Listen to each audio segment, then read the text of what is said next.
नमस्कार. न्यूज डंकामध्ये मी महेश विचारे आपल्या सगळ्यांचं मनपूर्वक स्वागत करतो. मित्रांनो, सध्या सर्वोच्च न्यायालयामध्ये ठाकरे गट आणि विधानसभा अध्यक्ष राहुल नार्वेकर यांच्या संदर्भातलं प्रकरण चालू आहे.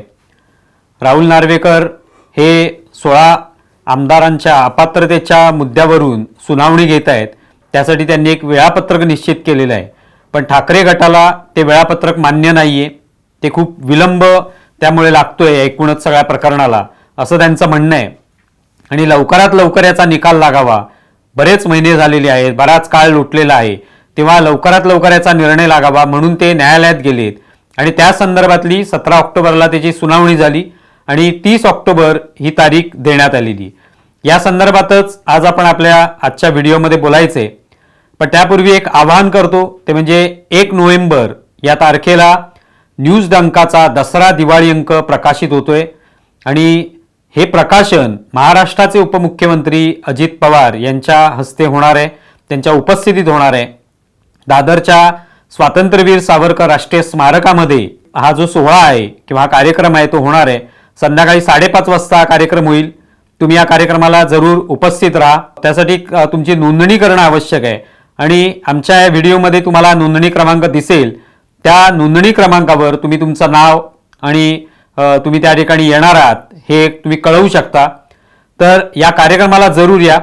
त्याशिवाय या कार्यक्रमामध्ये प्रसिद्ध राजकीय विश्लेषक भाऊ तोरसेकर, सुशील कुलकर्णी यांच्याशी संवाद साधला जाणार आहे.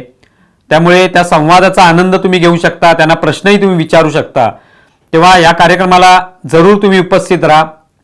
या एकूणच कार्यक्रमाचं निमंत्रण तुम्हाला न्यूज डंकाचे मुख्य संपादक दिनेश कांजी, त्याचबरोबर सल्लागार संपादक आणि आमदार अतुल भातखळकर आणि प्रमुख मार्गदर्शक प्रशांत कारुळकर यांच्या वतीने दिलं गेलं आहे.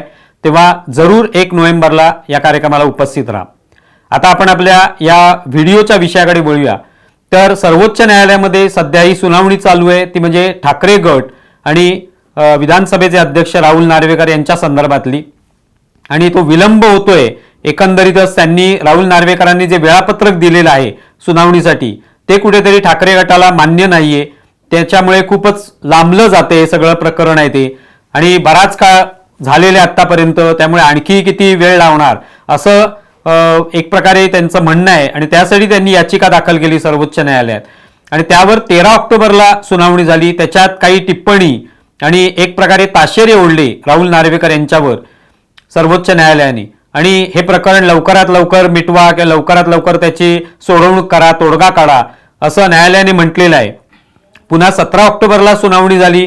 त्याच्यामध्ये न्यायालयाने म्हटलं की या संदर्भातलं सुधारित वेळापत्रक जाहीर करा. आता अर्थात ऑर्डरमध्ये प्रत्यक्षात काय म्हटले हे कळलेलं नाहीये, पण पुढची जी सुनावणीची तारीख दिली आहे ती आहे 30 ऑक्टोबर, म्हणजे दसऱ्यानंतर आता ही सुनावणी होणार आहे.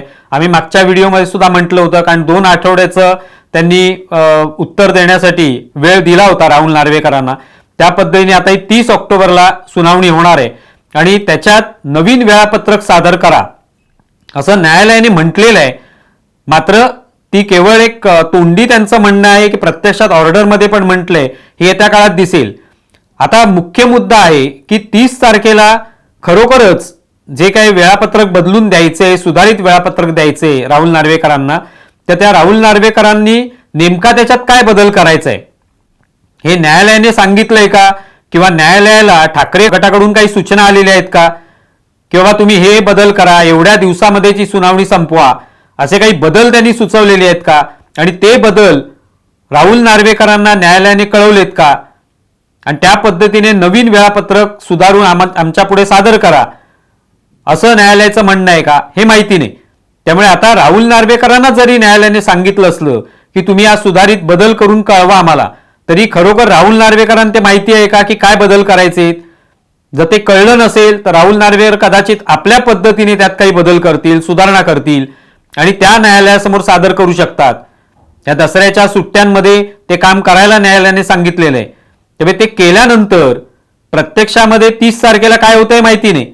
अर्थात तो दिवस काय निकालाचा दिवस नसणार आहे, कारण ह्या सगळ्या याच्यामध्ये ही जी सर्वोच्च न्यायालयामध्ये केस आहे ही फक्त वेळापत्रकासंदर्भात आहे, विलंब होत असल्या संदर्भात आहे. प्रत्यक्षात निकाल जो आहे तो राहुल नार्वेकरच देणार आहेत, कारण त्यांच्याकडे प्रकरण न्यायालयाने सोपवलेलं आहे. त्यामुळे आता वेळापत्रकाचा मुद्दा जो आहे तो 30 तारखेला सोडवला जातो का हे बघायचंय. तर 30 तारखेला काय होतंय, राहुल नार्वेकर वेळापत्रकात सुधारणा करून देत आहेत आणि ते वेळापत्रक, नवीन जे वेळापत्रक देतील ते ठाकरे गटाला पसंत असेल का, की त्याच्यातही काही ते त्रुटी काढतील, त्याच्यात काही दोष दाखवतील आणि पुन्हा एकदा त्यात बदल मागतील, मग तो बदल करण्यासाठी आणखी एखादी तारीख दिली जाईल, तर हे माहिती नाही.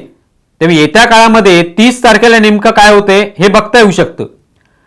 पण या निमित्ताने हे स्पष्ट झालं, राहुल नार्वेकरांचे वेळापत्रक आखून दिलेलं आहे ते वेळापत्रक हे ठाकरे गटाला पसंत नाहीये आणि त्याच्यामध्ये जवळपास 2-2.5 महिने त्याच्यात जाणार असं त्यांचं म्हणणं आहे. आता मुळातच 13 ऑक्टोबरला जेव्हा सुनावणी झाली त्याच्यातही अशीच चर्चा होती किंवा न्यायालयाने सुद्धा, न्यायाधीशांनी सुद्धा, चंद्रचूड यांनी सुद्धा असं म्हटलं होतं की 2 महिन्यामध्ये या सगळ्या प्रकरणाचा निकाल लावा असं त्यांचं म्हणणं होतं. आता मुळातच वेळापत्रकामध्ये सुद्धा तेच म्हटलेलं आहे. वेळापत्रकात काय 6 महिन्यांचा कालावधी दिलेला नाही. त्यामुळे वेळापत्रकानुसार तेवढ्या कालावधीमध्ये ते होणारच होतं. पण तरी देखील ते त्यांना आणखी कमी कालावधीमध्ये हवंय ठाकरे गटाला. आता ते नेमक्या किती कालावधीत हवंय हे आता 30 तारखेला जेव्हा जे काही होईल त्याच्यात सुधारित वेळापत्रक येतंय का किंवा ठाकरे गटाकडून काही सूचना येतात का हे सगळं त्या दिवशीच कळणार आहे. पण यातून हा घोळ आणखी वाढत गेलेला आहे. त्यामुळे हा विलंब आणखी होत चाललेला आहे. आता जोपर्यंत सर्वोच्च न्यायालय काय सांगत नाही वेळापत्रकाबाबत तोपर्यंत राहुल नार्वेकर पुढची सुनावणी घेऊ शकत नाहीत, कारण मुळातच ठाकरे गटाला वेळापत्रकावरच आक्षेप आहे.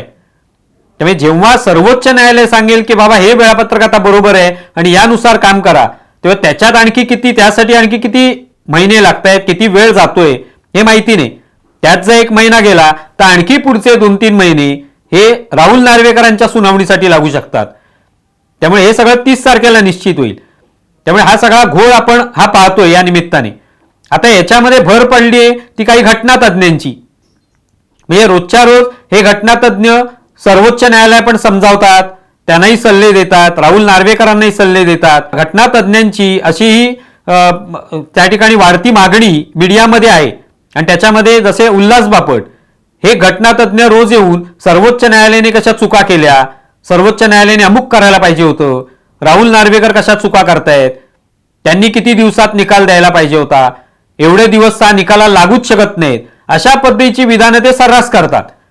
म्हणजे जणू काही ते एक प्रकारे सर्वोच्च न्यायालयामध्ये कधीतरी सरन्यायाधीश होते आणि त्यांना हे सगळे, हा जो सगळा कायदा आहे, सगळं संविधान जे आहे ते कोळून प्यायलेले आहेत आणि त्यामुळे ते जे म्हणतायत ते अगदी 100% सत्य आहे, त्या पद्धतीने न्यायालयाने वागायला पाहिजे असंच वाटायला लागतं. सर्वोच्च न्यायालयाला काही कळत नाही, राहुल नार्वेकरांना काही कळत नाही, कळते ते फक्त घटना तज्ज्ञ बापटांनाच, त्या पद्धतीने ते सांगत असतात. मग त्यांनी राहुल नार्वेकरांना अशी सुद्धा सूचना केली की तुम्ही मीडिया समोर बोलत जाऊ नका, तुम्ही एक न्यायाधीश आहात, कारण आता तुम्ही ही सुनावणी घेताय म्हटल्यावर तुम्ही न्यायाधीश आहात, तर तुम्ही मीडिया समोर काय बोलायला जाऊ नका की मी सगळं कायदेशीर पद्धतीने करणार आहे वगैरे वगैरे, त्या फंदामध्ये तुम्ही पडू नका. पण ते तर त्यांचं कामच आहे, ते त्याच पद्धतीने ते सांगतायत, ते बाकी काहीच म्हणत नाहीयेत. ते न्यायालयाचा सुद्धा आदर राखतायत, विधिमंडळाचा आदर राखतायत आणि आपल्याला जे काही आपल्याला अधिकार आहेत त्या अधिकारानुसारच आपण काम करणार आहोत. जे काय आपल्याकडे पुरावे सादर केले गेले ते सगळे पाहून योग्य पद्धतीने कोणावर अन्याय होणार नाही या दृष्टीने आपण काम करणार आहोत, हेच ते सांगतायत. त्यात चूक काय? आता खरं तर सल्ला बापटांनी संजय राऊत किंवा ठाकरे गटाच्या लोकांना द्यायला पाहिजे, कारण हे लोक याच न्यायाधीशांना रोज काय म्हणत असतात की कशा पद्धतीने हे फुटलेले आहेत, म्हणजे हे भाजपमध्ये दाखल झालेले आहेत, हे कसं भाजपाला दिलासा देत आहेत, वेळ काढूपणा करतायत, हे कसे चोरांचे सरदार आहेत, हाच उल्लेख आहे ना. मग याबद्दल काही सल्ला देणार का त्यांना की बाबा आपले न्यायाधीश आहेत ते, यांच्याकडे तुमचं प्रकरण आहे आमदारांच्या अपात्रतेच्या मुद्द्याचं, तर त्यांच्याबद्दल तुम्ही कशा पद्धतीने बोललं पाहिजे, आदराने बोललं पाहिजे, हे यांना कोणी सल्ला देणार की नाही? घटनातज्ञ हा सल्ला त्यांना देतायत की नाही ते दिसत नाही. बरं, त्याच्यावर काय राहुल नार्वेकर कोणत्याही अद्वा भाषेमध्ये बोलत नाहीत. ते नेहमी योग्य पद्धतीने आपण कारवाई सुरू ठेवलेली आहे, आपल्याला जे काय कायदेशीर मार्ग माहिती आहे त्या पद्धतीने आपण करणार आहोत एवढंच सांगतात. त्यांनी ते बोलायचं नाही. पण न्यायाधीशांकडे ज्यांच्याकडे तुम्ही केस घेऊन गेलेल्या सर्वोच्च न्यायालयाने ज्यांच्याकडे केस सोपवलेली आहे त्यांना तुम्ही रोजच्या रोज वाईट शब्दांमध्ये संबोधित करताय, त्यांनाही सल्ला द्यावा उल्हास बापटांनी. पण आजकाल असे घटनातज्ञ वाढत चाललेले आहेत आणि मीडियाने त्यांना डोक्यावर घेतलेलं आहे. मुळातच उल्हास बापट हे काही घटनातज्ञ नाहीत, म्हणजे ते काय कुठे वकिली करतायत किंवा सर्वोच्च न्यायालयामध्ये अनेक वर्ष वकिली केली आहे, उच्च न्यायालयामध्ये वकिली केली असे नाही. ते इंग्रजीची शिकवणी घेतात, MA LLB आहेत ते मान्य, पण त्या पलीकडे काय प्रत्यक्ष प्रॅक्टिसचा त्यांना कोणता अनुभव नाहीये. ते वर्षानुवर्ष त्यांनी प्रॅक्टिस केली आहे, संविधानाचे अनेक कायदे जे आहेत ते कोळून पाहिलेले आहेत, अनेक केसेस त्यांनी सोडवले आहेत, असं अजिबात नाही. पण तरी सगळा मीडिया रोज त्यांच्याकडे धावत जातो की तुम्ही सांगा या ठिकाणी काय होणार. मग ते सर्वोच्च न्यायालयाला सल्ले देतात, चंद्रचूडना सल्ले देतात, राहुल नार्वेकरांना सल्ले देतात आणि मग मीडिया सुद्धा दाखवतं की घटनातज्ञांनी सल्ला दिला, खडसावलं, घणाघात केला, हेच ह्याच पद्धतीने दाखवण्यात येतं. त्यामुळे हा सगळा जो घोळ आहे हा या सगळ्या प्रकरणात असा घडलेला आहे की एक तर मुळात हे प्रकरण सुटावं अशी कोणाची इच्छा आहे का, ठाकरे गटाची तरी इच्छा आहे का, हेच कळायला मार्ग नाही. उल्हास बापट सुद्धा आपल्या पद्धतीने घटना जी आहे त्याबद्दल सांगत असतात, प्रत्यक्षात त्यांच्याकडे कोणताही अधिकार पण नाहीये घटनेबद्दल सांगण्याचा.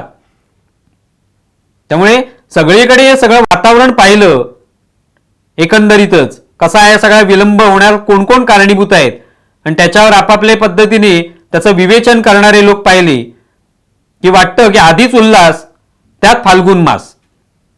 तुम्हाला विषय कसा वाटलाय जरूर कळवा. आमचा व्हिडिओ जास्तीत जास्त लाईक करा, शेअर करा आणि आमचं YouTube चॅनल सबस्क्राईब करा. धन्यवाद.